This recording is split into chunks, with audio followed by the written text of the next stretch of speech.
I was actually told that we're going to have coffee right after this, so like bear with me here. We're getting there, folks. It's going to be a good time. You're like, yes, mandatory selfie. Happy faces, get in here. Perfect, perfect, perfect. Yeah, after an intro like that, what do I even say, right? Thanks for showing up. My name is Michael Liendo. I go by Focus Otter pretty much everywhere on the web. And I'm the man that made this fun thing. If any of you have stopped by the Auth0 booth and you're seeing your drawings up here, awesome, awesome work. And if you're like, what the hell is going on the screen right now? Don't worry, we're actually going to talk about how we built this and how this came to life in this session, but we're going to make it a little bit more practical. It's going to be a good time. So strap in. So we're here to actually talk about agents, right? Agents can do a lot of stuff. I think the problem is that we started off giving them so many powers, and then we're like, oh yeah, there's that thing about security, right? How do we lock this thing down? It's like they're becoming like mean girls, like Regina George. Like, who here has been personally victimized by Cloud Code, right? But they're a good time, and we want to enable them to do all of that stuff. We just want to make sure that they're doing it safely. And I think the best way to do that is to simply put a human in the loop. That's pretty much what we're going to be talking about today, right? Because our agents aren't just answering questions anymore. They're doing a whole bunch. They're managing my finances. I have it plugged into Slack. It's putting stuff on Airtable for me. They're super, super powerful. But as we see, anytime we log into the web, there's a leaked token. Some employee did something rogue that they didn't have access to, and the agent just went off into the wilderness and did its thing. Not a good time. So let's talk about how do we secure that? How do we lock that down? Now, there are a couple different patterns that we're going to discuss today. The first one is actually pretty simple. It's the interrupt pattern. You can see on the screen here, we're giving the code a certain amount of time for it to have those intervals, right? In this case, we're giving it 8. And we're saying, hey, go ahead and have a back and forth conversation with me 8 times at the max until we can get something resolved, right? And this is typical. This is, hey, I want you to do this. It pauses. It doesn't actually do it. And it has a conversation saying, well, I need some more information. We have a nice flight example. Think of it like you want to build a flight or book a hotel, right? It's going to have a back and forth before it actually goes off and does everything. Fairly straightforward. But that's only as good as the permissions that the agent has. In a lot of situations, we can just rely on web principles. In fact, I think we kind of nailed it already with humans when we have things like an OAuth token. They're scoped, they're short-lived. If you can give that same security method over to an agent, I think we're in a pretty good spot. I'm going to show you exactly how that could be accomplished today. I'm going to walk over to the demo that we have, right? Now, I showed you the fun one. The fun one is the animal one, and if you want to make an animal, see me at the Auth0 booth. But for now, let's make it a little bit more practical. All right, so when I built out this application, my manager did tell me, they were like, hey, make sure that the application is relatable. So I'm starting from scratch, and I'm going to start where all of your applications are at right now, so with 0 users, right? It's going to be a good time. So here I am. I don't have anyone in my sort of sign-in space right now. And we're going to try and book a flight. And we're going to kind of see what happens when we come across these 2 sessions here. So I'm going to sign in. There we go. And I'm going to use my Google account to sign in. I should probably bump this up a little bit. Now I'm booking a flight. Now just to show you, this is all live, right? Demo deities, praise be.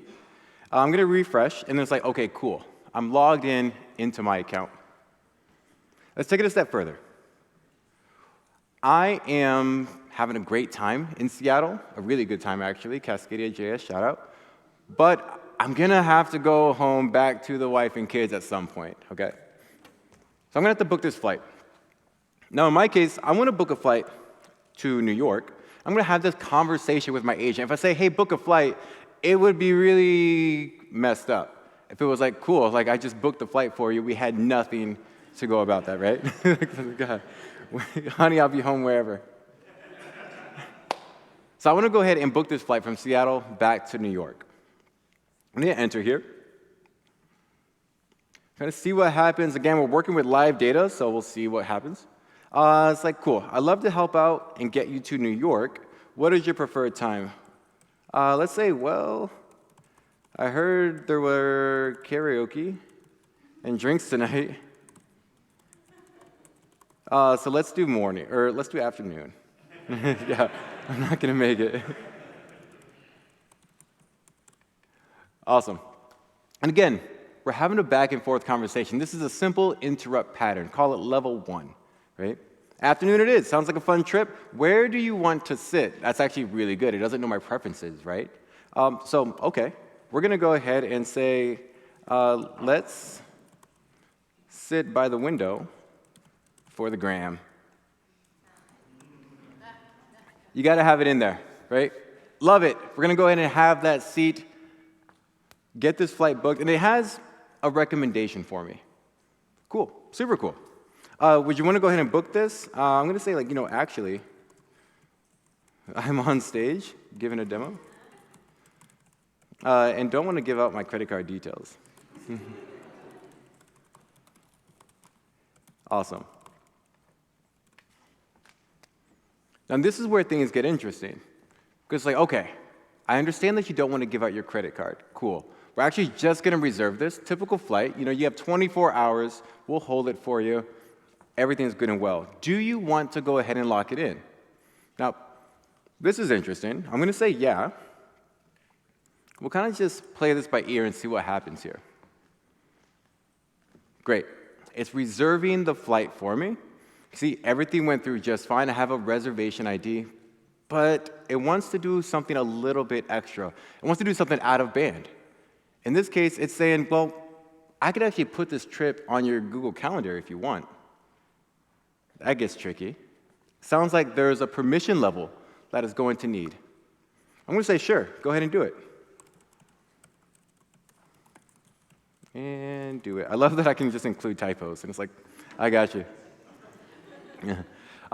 I'd love to, but I'm actually not able to yet. You haven't granted me that permission. Now, I'm a genius developer, so I know that the code in here is set up to put it on my Google account. I'm just kidding. I'm not a genius developer. That got 0 laughs. I was like, oh, man. But it doesn't have permission. No matter what I try to do, no matter what I try to inject, it can't put anything on my Google account. In fact, if you look at my Google account, apparently neither can I, because it's completely empty, right? But I want to give this agent permission. So it stopped and is waiting on me to do something. How do I escalate this so that we can have more access, right? Well, it's telling me. If I go into my settings, I can go ahead and connect my Google account. Now, here's my user, the same user that I just showed you in our dashboard. But I can scroll down, and I can connect this to Google. Pretty cool. I'm going to click on that. Now, this is a typical OAuth flow. And again, you can rely on OAuth principles to give your agent additional access. So I'm going to click on that. But the thing that's different this time is that opposed to just logging into Google, I can click on Connect. And now I have a scoped permission here. In this case, I'm granting my user to have the ability to post.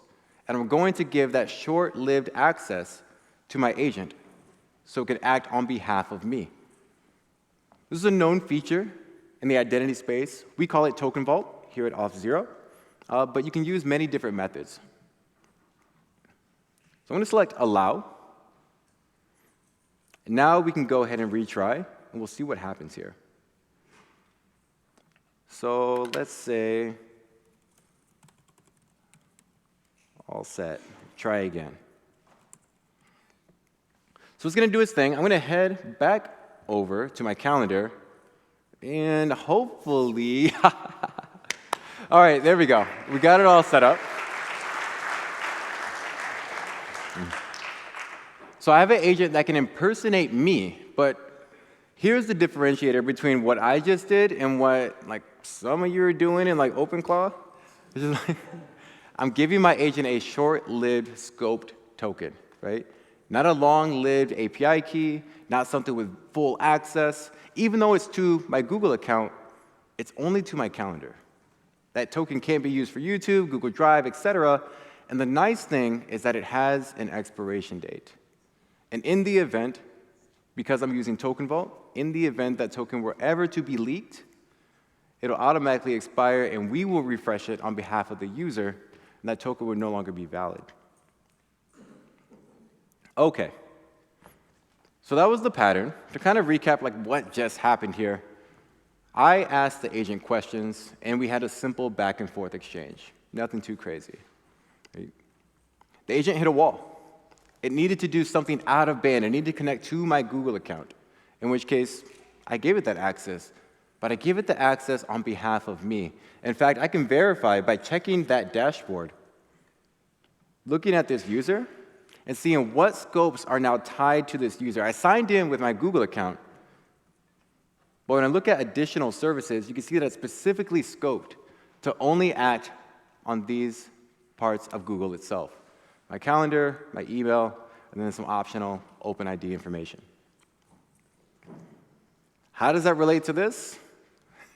It was pretty fun. But really, if you stop by the booth, all we're doing is letting you all draw silly animals. We turn them into videos, and then they get posted to my Twitter account as if it were me. I'm giving Grok, in that case, instance to post to my Twitter account, using that exact same flow. But the nice thing is that whether you're booking a travel app, whether you're posting silly videos to your account, it doesn't really matter because I can do it securely following all of those best practices. All right. That's the state of things. That's where we are, right? But we can take it a step further. This is sort of looking ahead into the future. Now, I say ahead, even though this part is what's happening today. We have CIBA, Client-Initiated Back-Channel Authentication. Just call it CIBA. It's a fancy way of saying instead of having something happen inside of the application, we can send you a push notification. Why they chose that big, long name for push notification, I don't know. But it's super, super easy. You've already seen this, likely. You've seen it inside of applications like banking. And now we have users like Stripe that are doing this. Stripe now will give your agent a temporary credit card. So you can link that to your account. You can have your agents make purchases on your behalf. And it works out really, really well using, again, those same best practices. Short-lived tokens set up for you from day one. And it's all about choosing the level of high-stakes, human-in-the-loop situations that you want. Simple interruptions, all the way to a push notification. Depends on what your use case is. So I'll leave you with this. The higher the stakes, right, the bigger the external triggers. Things have to leave your app. You have to have a human in the loop when it comes down to it, because we still want to be involved in that process.